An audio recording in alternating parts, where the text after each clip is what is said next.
Hi everyone. Today we are doing a deep dive into the home office, but not in the way you might expect. We are cutting straight through the talk about ergonomic chairs and productivity hacks. Instead, we are looking at this space through the lens of traditional Chinese culture and authentic Feng Shui principles. Our mission is simple: to reclaim the study not as a factory for output, but as a sanctuary for the mind. Most of us define the study today as a tool for efficiency: a desk, a chair, a screen. It's all about maximizing output, but that modern definition misses the point entirely. In traditional Chinese thought, the study's purpose was far beyond conventional success or comfort. It wasn't really a place to do work. It was a space intentionally shaped to cultivate the mind. The goal was to sustain deep thinking, to allow reflection to unfold naturally, and to hold mental continuity over time. So, when we talk about Feng Shui for the study, we are not talking about a decorative checklist or superstition. We are talking about a sophisticated understanding of how space fundamentally shapes the way your mind moves, minute by minute, day after day. If your first question is, how do I make my space efficient? You've already bought into the modern premise. The better first question is, how does this space shape my mental state? Because when the mind is cultivated, true work flows naturally from that clarity. Most people think of private study as a retreat from the world. You close the door on the noise. But traditional culture saw that privacy differently. It was less about putting up a barrier against the world, and more about retreating into a specific state of mind. You are retreating toward your own principles and the inner order. And the physical setup was evidence of the intention. The classical scholars' study was intentionally minimal and simple, the opposite of a cluttered, stimulating modern desk. You'd find just the essentials: a desk, an inkstone, brushes, paper, maybe a single sparse scroll painting, or a small incense burner. To our modern eyes, these are just utilitarian objects, but their true function was to support a specific quality of attention. Reading wasn't just downloading information. It was a deep engagement, a conversation with the text. Writing with brush and ink wasn't just producing text. It was a slow physical act of clarifying your own intention. That slowness is the architecture of focus. The painting on the wall allowed the eyes to rest, without pulling the mind into distraction. The incense marked time and presence, signaling the start and end of a deep mental session.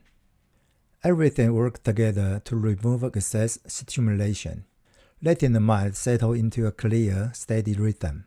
The study wasn't just a room, it was a framework for thinking, designed to stabilize your inner atmosphere, so concentration wasn't a constant struggle. This idea goes deeper. The study was seen as an outer environment meant to mirror the mind's inner state. Scholars made this intention public by giving their study poetic names: listening to the wind, watching the rain, pavilion of fallen leaves. These weren't just pretty names, they were quiet statements of the mental posture the scholar aimed for. Listening to the wind means attentiveness and responsiveness. Pavilion of fallen leaves suggests acceptance of change and clarity. You might not use those exact names, but the act is to name your intention for the space. What state of mind do you need to cultivate there? Focus, patience, let that guide you. And this commitment went beyond the four walls. The view outside the window was crucial. The natural elements chosen were daily passive reinforcement of moral strength. Bamboo was planted not just for beauty, but as a daily reminder of integrity. It bends but doesn't break, and its hollowness symbolizes modesty. Lotus flowers symbolize purity rising from turmoil. Plum blossoms, blooming in winter, stood for resilience in harsh conditions. These weren't occasional symbols.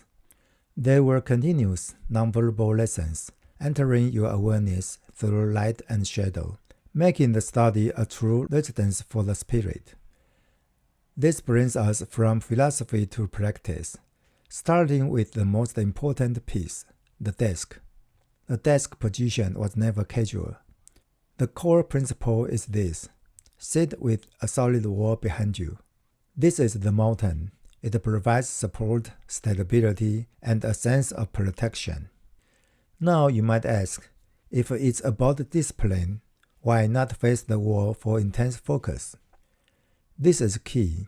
In Chinese tradition, facing the wall is a specific posture for reflecting on one's mistakes. It's for penance and self-criticism. For daily thinking and creation, the mind needs to open and expand, not shrink against a boundary. You need the stability of the mountain behind you to survey the valley of your work in front. So the desk must face into open space. In Feng Shui, this area in front of you is the Ming Tang or bright hole. It doesn't have to be huge, but there must be enough space for your eyes to travel, your body to relax, and your mind to move. This is where energy is received, and where a new thought can turn, expand, and return with clarity. Without it, thought feels compressed and exhausting. This leads naturally to cleanliness. Scholars describe the study as a place for mental fasting. It's a restriction of a sensory input. Organizing the study was how you organized your thoughts. Cleaning the desk wasn't a chore.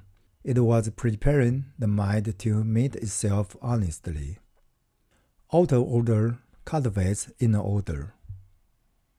Finally, we activate the space using the wisdom of the 5 elements. In a study, we minimize fire, which can lead to burnout, and excess earth, which can cause stagnation. We focus on the 2 elements of learning and thinking, water and wood. Water represents wisdom, not just the intelligence, but the adaptability to let thought flow around obstacles, not force through them. Incorporated it literally, a small bowl of water, a fish tank, or a clear vase. It's a reminder that the mind, like water, functions best when it can flow. Wood represents growth, the kind that is persistent, flexible, and rooted. It's intellectual growth as a cultivation, not just accumulation. Use wooden furniture and living green plants. They embody slow, steady development. The scenery is beautiful. Water nourishes wood. Wisdom feeds growth. When insight is allowed to flow, talent and understanding can take form and flourish naturally. So when all this comes together, the supportive position, the intentional simplicity, the symbolic reminders, and the nourishing elements, the study reveals its true purpose. It's not built to impress others or to maximize output. It's built to protect clarity. It becomes a living environment that interacts with your mind and spirit, a partner in cultivation. And perhaps that's the quietest, most profound wisdom here.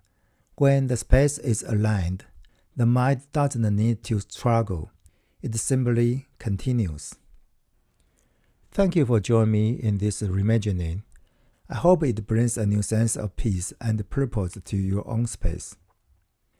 If you like my channel's content and are interested in Feng Shui, please subscribe, like, and share with your friends. Thank you for watching and see you in the next video.